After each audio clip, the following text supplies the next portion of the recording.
Assalamu alaikum wa rahmatullahi wa barakatuh. Chers frères et sœurs, ce que vous allez entendre aujourd'hui n'est pas une simple histoire, ni une légende inventée pour vous faire peur. C'est une réalité, une vérité absolue, décrite dans le Coran et confirmée par les hadiths du prophète sallallahu alayhi wa sallam.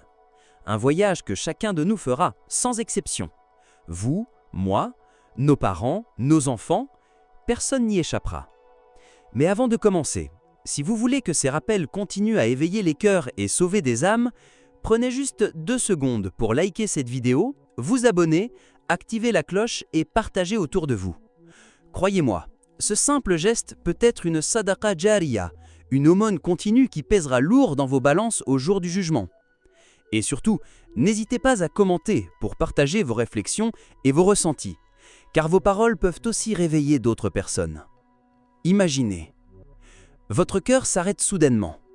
Le souffle quitte vos poumons. Vos yeux se ferment et un voile épais tombe sur ce monde. Ce que vous connaissiez disparaît.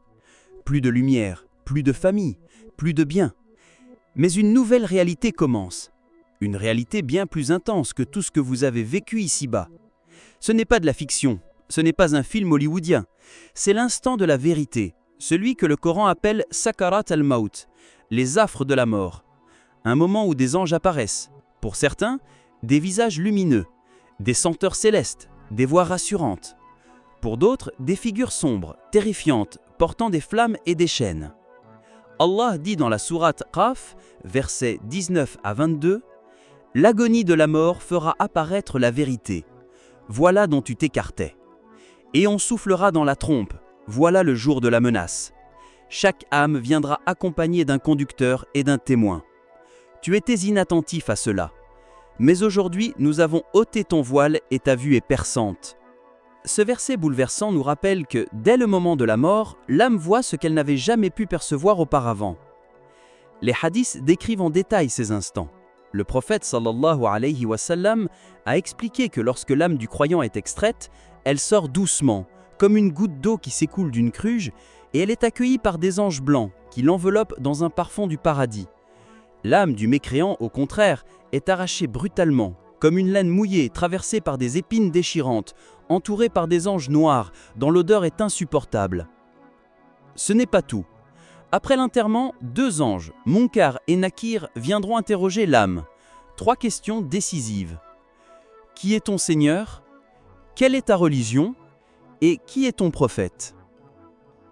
Les pieux répondront facilement, et la tombe se deviendra un jardin lumineux, rempli de délices et d'un aperçu du paradis. Mais pour ceux qui ont délaissé leur foi, la tombe se resserrera, se remplira de ténèbres, et un aperçu terrifiant de l'enfer leur sera montré. Le prophète sallallahu alayhi wa sallam a dit « La tombe est soit un jardin parmi les jardins du paradis, soit une fosse parmi les fosses de l'enfer », rapporté par Al-Bukhari et Muslim. Même les scientifiques modernes qui étudient les expériences de mort imminente, NDE, rapportent que des milliers de personnes dans le monde décrivent des visions de tunnels, de lumière ou au contraire d'obscurité et de peur. Ces récits, bien que fragmentés, confirment d'une manière indirecte ce que Allah et son messager nous ont déjà annoncé avec clarté. Alors, pourquoi Allah nous décrit tout cela dans le Coran et la Sunna? Pour nous préparer, pour que la mort ne soit pas pour nous une surprise effrayante, mais un passage vers la miséricorde. Comment se préparer à ce moment? Faire un repentir sincère avant qu'il ne soit trop tard? Préserver sa prière car elle sera la première jugée? Lire et méditer le Coran chaque jour?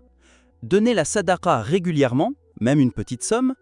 Se rappeler souvent de la mort car elle brise les passions. Frères et sœurs, cette vie est courte. Chaque seconde est un compte à rebours vers notre rencontre avec Allah. Les visions de la mort, du barzakh et de la résurrection ne sont pas des contes. Elles sont réelles, elles sont inévitables et elles doivent être le carburant de notre foi et de nos efforts dans ce bas monde. Alors demande-toi, quand viendra ton heure? Veux-tu voir les jardins grands verdoyants, les rivières de miel et les palais du paradis? Ou veux-tu être confronté aux flammes, aux chaînes et aux regrets éternels?